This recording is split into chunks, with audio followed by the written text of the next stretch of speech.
달에 보물이 있습니다. 아무도 아직 손에 넣지 못했습니다. 그 보물이 있는 곳에는 수십억 년간 빛이 한 번도 닿은 적이 없기 때문입니다. 지금 이 순간 두 강대국이 그 보물을 향해 달려가고 있습니다.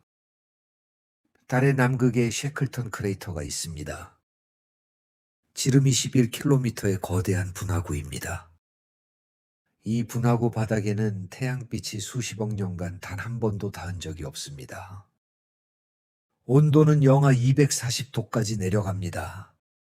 태양계에서 가장 추운 곳 중 하나입니다. 그런데 바로 이 얼어붙은 어둠 속에 인류의 미래가 잠들어 있습니다. 얼음 형태로 굳어 있는 물입니다. 과학자들은 달 남극 전체의 물얼음 양이 수백억 톤에 달할 것으로 추정합니다. 달에 있는 대부분의 물은 소행성과 해성들이 달에 들이받으면서 배달된 것으로 추정됩니다. 이 경쟁은 단순히 물을 확보하는 게 아닙니다. 달의 물을 정의분해하면 수소와 산소가 생성됩니다. 수소와 산소는 로켓 연료입니다. 즉, 달의 물이 우주의 연료입니다. 화성까지 가는 로켓에 연료를 가득 실으면 발사 비용이 천문학적으로 늘어납니다. 하지만 달에서 연료를 만들어 보충하면 비용이 극적으로 줄어듭니다. 달을 심우주로 나아가는 중간 기착지로 만들 수 있다는 뜻입니다. 달의 물을 가진 나라가 곧 우주로 가는 관문을 가진 나라가 됩니다. 이것은 단순한 과학 경쟁이 아닙니다. 21세기 우주 패권 전쟁의 핵심 자원 다툼입니다. 그리고 이 경쟁에서 지금 앞서가고 있는 건 중국입니다. 2026년 4월 9일 밤이었습니다. 대형 수송기가 베이징을 출발해 하이난 섬으로 향했습니다. 이 비행기에는 창어 7호가 실려 있었습니다. 새벽 시간 교통 혼잡을 피해 원창 발사 기지로 조용히 들어갔습니다. 창어 7호는 이미 발사대에 도착해 있습니다. 이 탐사선은 궤도선, 착륙선, 로버, 그리고 세계 최초의 달 호핑 탐사선으로 구성됩니다. 총 21개의 과학 장비를 탑재했습니다. 그중 6개는 이집트, 바레인, 이탈리아, 스위스, 태국, 러시아가 만든 것입니다. 국제 협력으로 포장했지만 핵심 목표는 하나입니다. 물얼음을 먼저 확인하는 것입니다. 한 미국 전문가는 이렇게 말했습니다. 중국은 나사보다 최소 1년, 아마도 수년 앞서 있다고 말입니다. 창어 7호에서 가장 주목할 것은 이 작은 탐사선입니다. 일반 로버는 바퀴로 굴러다닙니다. 하지만 셰클턴 크레이터는 경사가 너무 가팔라 로버가 내려갈 수 없습니다. 물얼음이 가장 많이 있을 영구음영 지역, 바로 그곳입니다. 호핑 탐사선은 로켓 추진으로 그 안에 직접 뛰어듭니다. 햇빛이 드는 봉구리에서 충전하고 어둠 속으로 날아가는 방식입니다. 착륙할 때는 능동 완충 기술로 가파른 경사에서도 안정적으로 내려앉습니다. 물 분자 분석기로 현장에서 직접 물얼음을 확인합니다. 더 놀라운 것은 이 탐사선이 임무의 50% 이상을 스스로 판단해서 수행합니다. 지구의 명령을 기다리지 않습니다.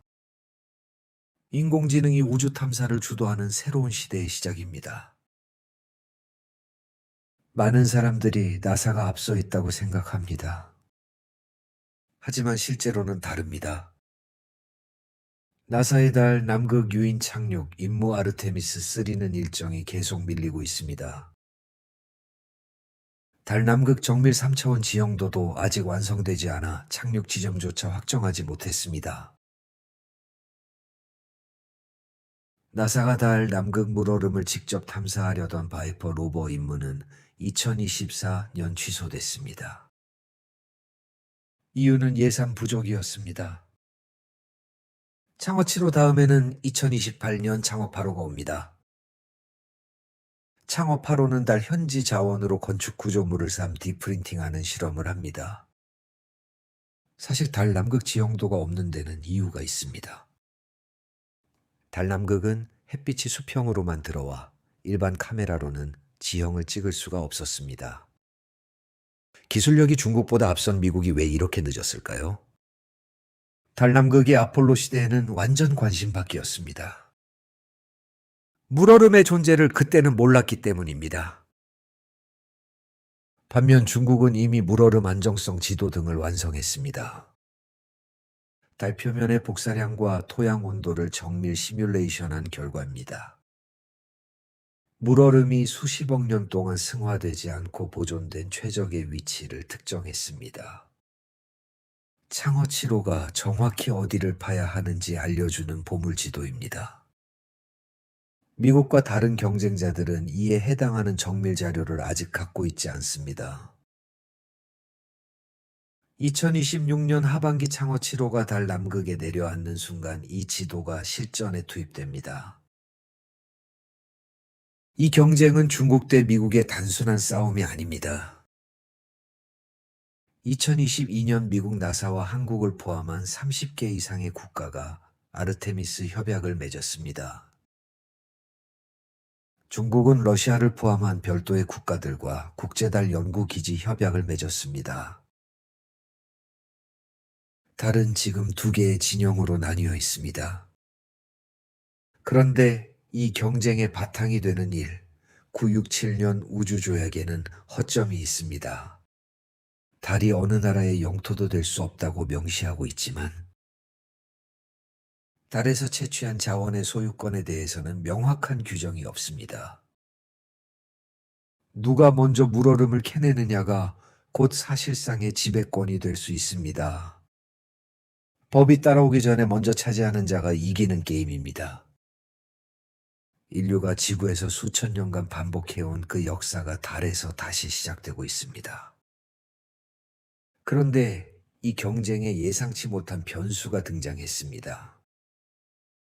바로 일론 머스크의 스페이스X입니다. 2026년 2월 머스크는 화성 계획을 5년에서 7년 연기한다고 발표했습니다. 이유는 달을 먼저 장악하겠다는 것이었습니다. 스페이스X의 스타쉽은 역대 가장 큰 로켓입니다.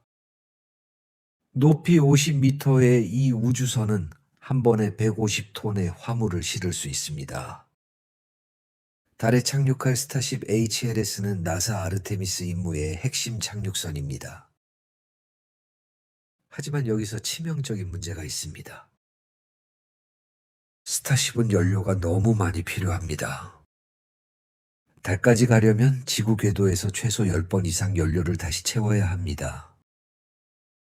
이 궤도 연료 보급은 아직 한 번도 성공한 적이 없습니다. 2026년 시험이 예정돼 있지만 아직 실현되지 않았습니다. 미국 회계감사원은 아르테미스 유인 착륙은 아직 불가능하다고 밝혔습니다. 머스크는 스타쉽이 달 임무 전체를 맡게 될 것이라고 밝힌 바 있습니다. 달에는 배터리와 반도체의 핵심 원료인 히토류가 풍부합니다. 달의 히토류를 먼저 확보하면 중국이 장악한 독점 구조를 무너뜨릴 수도 있습니다. 머스크에게 달은 화성으로 가는 길이 아니라 지구 패권을 바꾸는 열쇠입니다. 달의 얼음을 이용하면 전체 비용을 10분의 1 수준까지 줄일 수 있다고 합니다. 하지만 물얼음을 찾았다 해도 넘어야 할 산이 있습니다. 첫 번째 난제는 채굴 기술입니다. 달의 물얼음은 표면이 아닌 토양 속에 섞여 있습니다. 영구 음영 지역은 영하 200도가 넘는 극한 환경입니다. 이런 환경에서 작동하는 채굴 장비를 만드는 것 자체가 큰 도전입니다. 두 번째 난제는 전력입니다. 물을 정의분해하려면 막대한 전력이 필요합니다. 달의 밤은 지구의 보름에 해당하는 2주 동안 계속됩니다. 태양광으로는 부족하고 소형 핵발전이 필요하다고 보고 있습니다.